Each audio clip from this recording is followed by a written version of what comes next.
plan ex-Sénat, il est articulé autour d'une vision.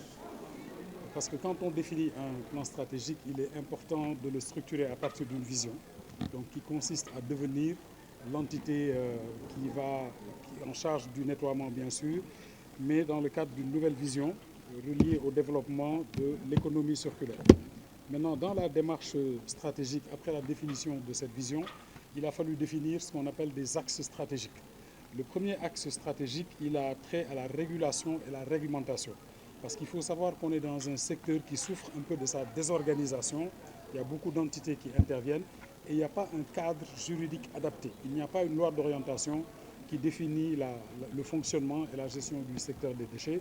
Donc pour nous, le premier axe a trait à la nécessité de mettre en place un environnement institutionnel juridique adéquat et on l'a décliné en régulation et réglementation. Le deuxième axe a trait au développement durable et à l'économie circulaire. Parce que comme je l'ai dit dans la présentation, l'ensemble des actions qui vont être menées dans notre pays doivent être arrimées aux référentiels internationaux. Tout ce qui se passe dans le monde en termes de développement durable. Et l'économie circulaire, c'est l'industrialisation des déchets. Donc nous allons travailler à mettre en place de nouvelles filières de valorisation des déchets et ceci qui représente le deuxième axe. Le troisième axe a trait à la performance opérationnelle parce qu'on est quand même une société anonyme avec un conseil d'administration. Il est donc important que l'ensemble des process et procédures de la société soient gérés avec une logique de performance. Donc ça c'est important. Enfin, le quatrième axe, c'est le capital humain qui est fondamental pour nous parce que c'est des métiers qui ont trop longtemps souffert de leur stigmatisation et il n'y a quasiment pas de protection sociale, en tout cas jusqu'à un passé récent.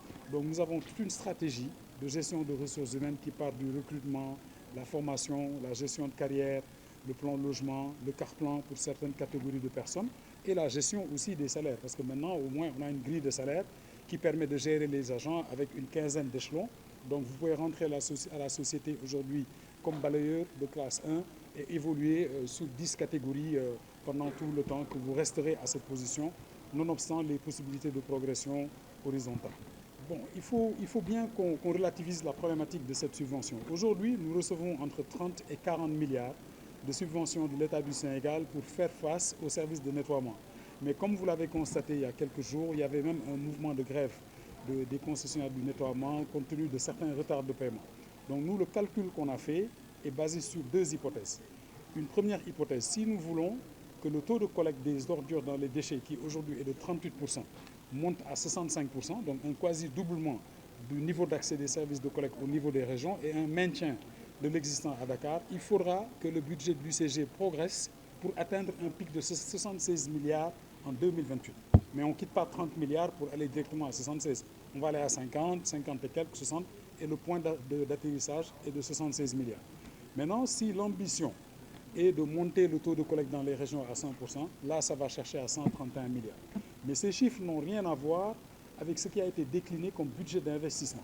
Le budget d'investissement, c'est ce qu'on devra investir pour avoir des points de regroupement normalisés, avoir des points de collecte, avoir des centres de commercialisation, avoir suffisamment de centres d'enfouissement technique. Mais ce budget-là, bien qu'on l'ait estimé aujourd'hui à 291 milliards, c'est des projets qu'on va faire avec le privé, en partenariat public-privé. Par contre, c'est nous qui décidons de ce qu'on veut faire à Kaolack ou ce qu'on veut faire à Mbour. Nous avons même déjà reçu des offres spontanées. Donc l'exercice pour nous, c'est de mettre tout ça en cohérence et de l'arrimer à la stratégie nationale qui est définie par l'État du Sénégal. Mais ça ne signifie pas que l'État va devoir décaisser 291 milliards pour l'investir. C'est une estimation du portefeuille de projets d'investissement dans le domaine des déchets. Donc c'est un appel aussi au secteur privé pour leur dire qu'il y a un portefeuille d'investissement sur des projets qu'on estime rentables dans ce domaine-là.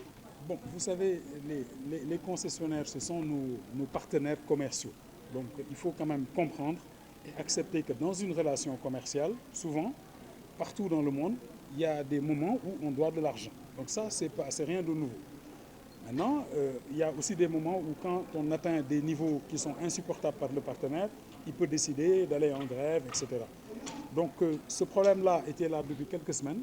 On a essayé de le gérer et puis à un moment donné, on est arrivé à un point de rupture. Il faut le dire, depuis jeudi, le service était interrompu, mais on a continué à discuter avec eux sous la supervision de notre ministre de tutelle et aussi du ministre des Finances. Et finalement, on a trouvé un accord. Ils ont repris les activités depuis ce matin. L'État du Sénégal s'est engagé à leur solder la dette au 30 juin. Donc il n'y aura que les factures entre juin et décembre, ce qui est somme toute normal dans le cadre d'une activité correcte de gestion. Maintenant, ce qui est arrivé aussi aux concessionnaires, il faut avoir le courage de le dire, c'est que c'est un peu la rançon de la gloire. On est passé de 1 million de tonnes collectées à 2 millions et quelques. Donc un doublement aussi de leur volume d'activité. Ils gagnent beaucoup plus d'argent.